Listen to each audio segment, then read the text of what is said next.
Welcome, welcome, welcome. I am sending you so many waning moon vibes and spring blessings and fall blessings if you happen to be in the southern hemisphere. And Mercury went direct today, so hopefully, I'm not jinxing myself, but we should have no technical problems, right? So this should be just a lovely, smooth transmission and gathering of goodness. Aligning with nature and seasonal flow is absolutely paramount and non-negotiable part of my own personal practices and the work that I do with my clients. It really helps us to de-shame and befriend and deepen into and leverage our sensitive, intuitive, empathic aspects of ourself. It really gets us to use these attributes as the superpowers that they are. And that's for so many reasons that is beyond what I want to get into today. But I've got tons of blog posts and podcast episodes that I encourage you to check out to understand more about this notion of our subtle energy and sensitivity, and how sensitivity is truly a superpower, and therefore those subtle layers of our being are way more important and powerful than the physical manifestations of our being. So aligning with nature and seasonal flow in a nutshell is the most important thing in the world. All right, I really encourage you to find ways and places where you can deepen into that practice a little bit more for yourself. And I'm going to talk about that today, specifically for what it looks like in regards to spring. So what does it mean, right? The wheel of the year has turned. We are officially in spring. And aside from slightly longer days and slightly warmer days, what does that actually mean?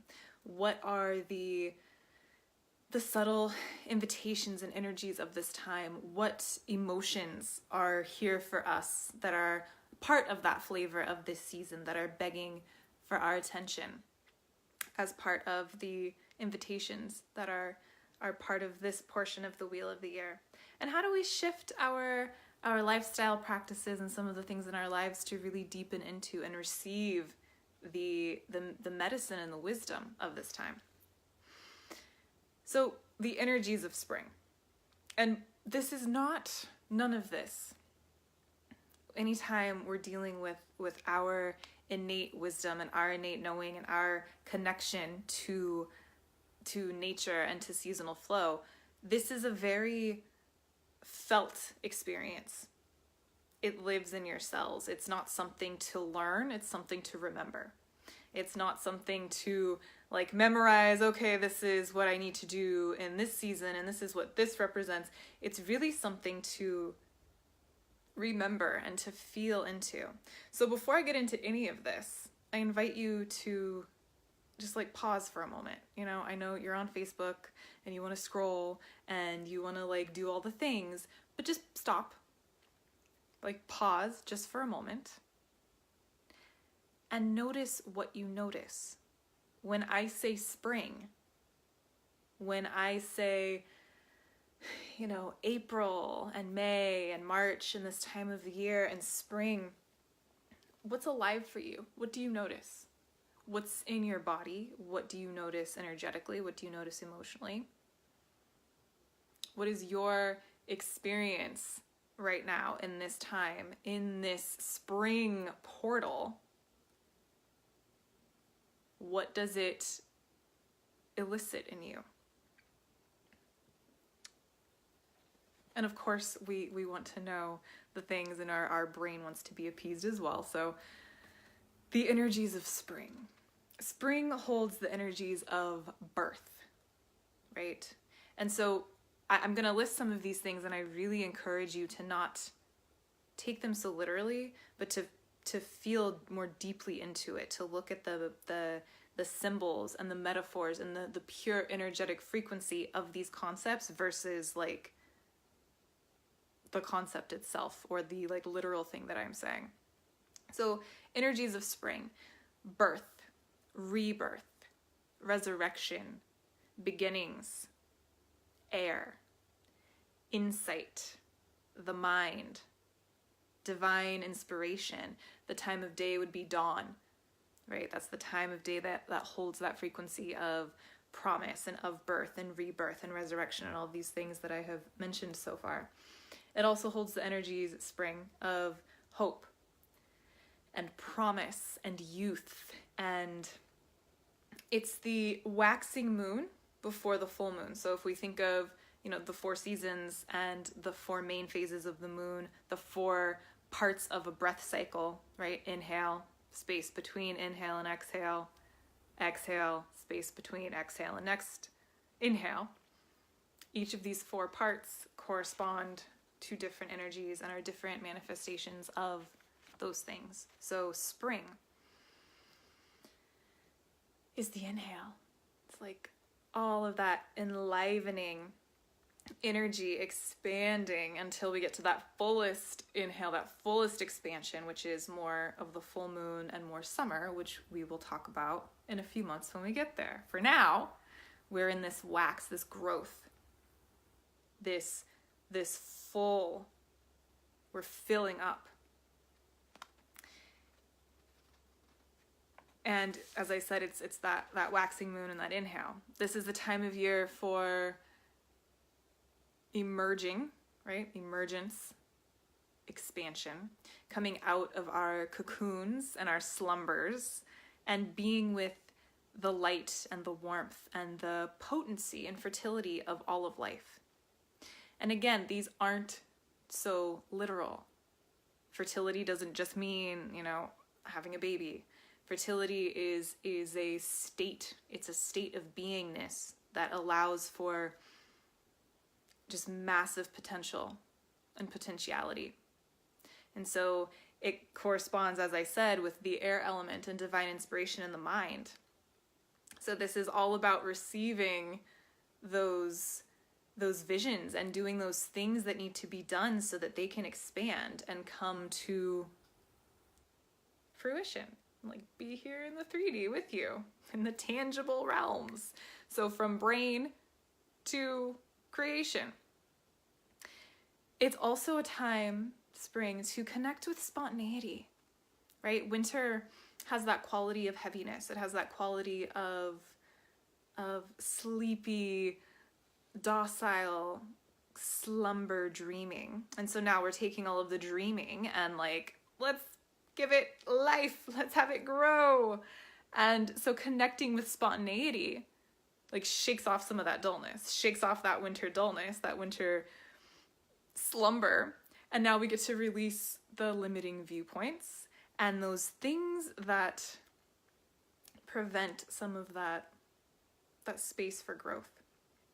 And this is something that I've been dealing with a lot in my own inner work as of late, which is perfect because it's so in alignment with spring and the energies of this time of year, is getting out of my own way and those places within where we're holding on to maybe there's only like one way of doing something, right?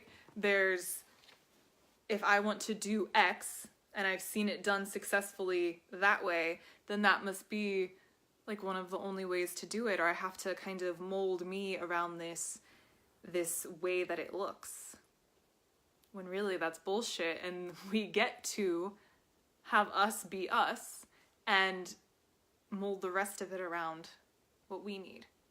And so this is that time that has that energy, that ability to think that way, requires expansion, requires working with the mind, requires that element of air, that arising, that spontaneity, that freshness, that lightening up as we shake off the heaviness of winter, where we were kind of in this cocoon that started in fall, where we were going in, and then winter we're like deeply in our cocoon.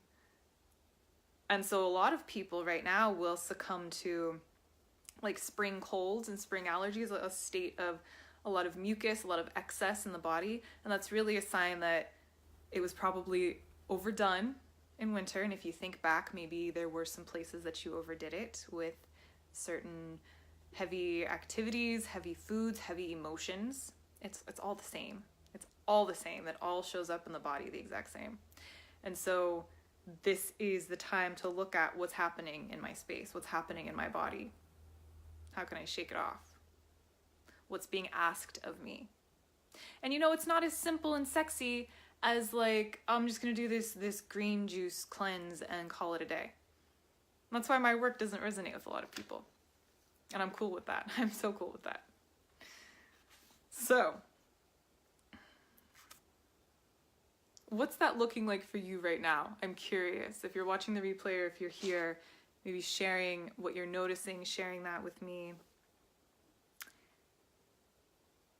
Additionally, as I said, it's a time to begin to express more. It's a time to align with solar energy, that ever-growing light outside of us that's also inside of us. So the sun is vital life force energy, and it's increasing within and it's supported without. So it's here. It's here for us to use. It's here for us to burn away the stagnation of winter and to rise into a lighter, more resurrected, rebirthed version of ourself without the old bullshit. So it's a time to also ask yourself, like, what's possible for me right now? In this like super, super, super fertile place of potentiality and possibilities, where creative energy is at an all-time high and continuing to grow. It's continuing to wax as the light waxes before we reach peak light at summer solstice and then start to wane again. We're in this light half of the year right now. And so inside of you is nothing but just growing resource to use, to express, to birth these visions. So what does that look like for you right now? Is it starting a new business? Is it expanding an offering? Is it finally doing something new and breaking out of old habits or old thought patterns or processing stagnant emotions? Like whatever that looks like for you, what is it right now? Don't waste this really precious window. Each season, each rhythm, each part of the cycle has medicine for us. And when we attune to that flow, we're never lost. We're never stuck. We're never like, I don't know what I'm supposed to be doing. It's because it's none of that. It's not in the head. It's in your body. Resisting it breeds all kinds of problems. Breeds disease on all levels, physical, emotional, mental, and spiritual. When you resist that which is, that takes an incredible amount of life force energy. Like we all only have so much, right? We're limitless, abundant, all of that stuff. Yes. And like, you're still in this physical body that requires so much energy just to like do the things it needs to do to sit here and listen to me right now. So when you're doing the things to like shame yourself and shame your sensitivities and shame things that are cycling and changing, that requires energy. So then what's left over to do the things that you want to do in your life, or to make changes, or to heal, and all of this other stuff that you want to do? It's like not there. So plugging in to the innate rhythms, because that's what your body knows. That's what your body is made to do. She is here to house your essence, to house your purpose, to house your soul, to house your spirit, whatever you want to call that, to house it. Your body is the translator and the bridge. It's the translator so that your essence knows, like, okay, I'm in this earth place and I don't quite know what to do, right? Our brain is like, I need to manipulate my body, or I need to go on this thing or do this or do that, or I'm not healed yet. And it's like, no, just stop. It's not a thinking thing, it's a feeling thing. Give her the space and the time and the permission to plug into what she knows. You are made of the elements, you are made of the earth. So it all just sinks together when you let it So when you pause and use your sensitivity as the superpower that it is to really feel what's here and what's alive for you, so much is possible. And you don't have to do a damn thing or think about it or like, you know, nothing. It's here for you. So I went a little off topic, just slightly. It's cool. Where was I? Few more points, then I'm gonna wrap it up. Working with our inner children. Great time of year to do that. Spring is the energy of beginnings and youth. And so invite this very precious, tender part of yourself to come in and work with you and lead you.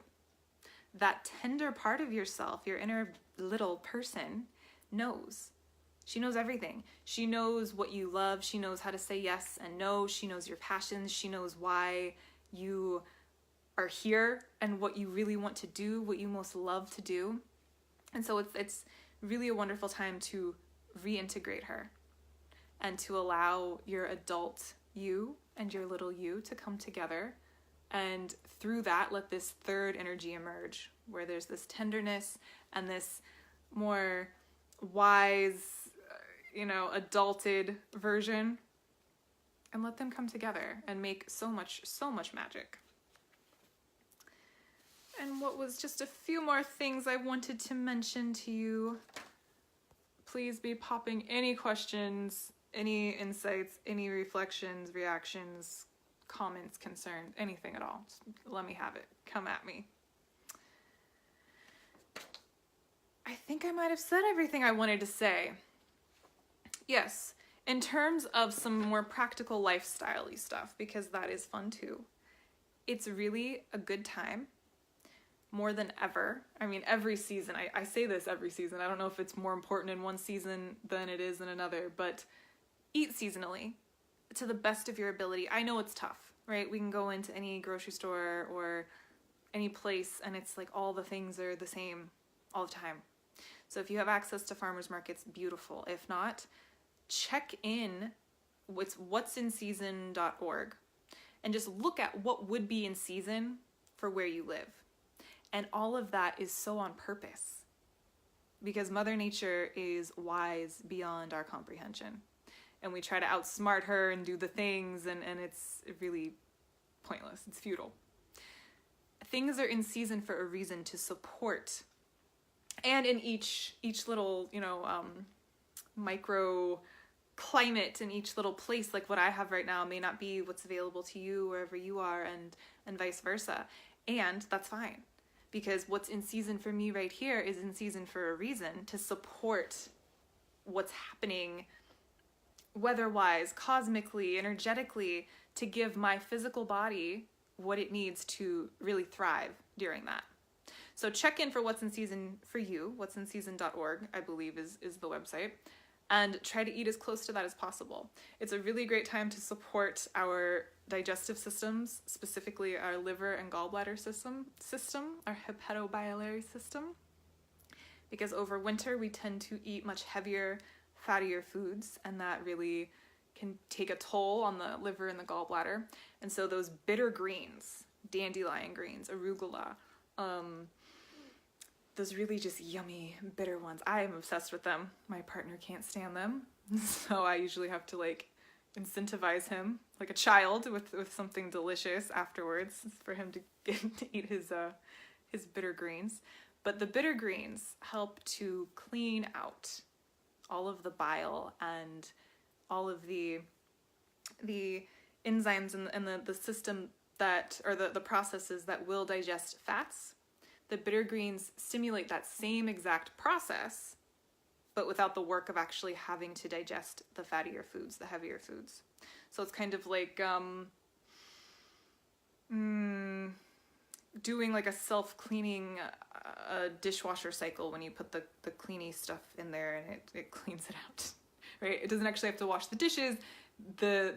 It gets to rest and just it's like the dishwashers at the spa, right? It's getting extra special treatment. Similar concept with the bitter greens for your liver and gallbladder system.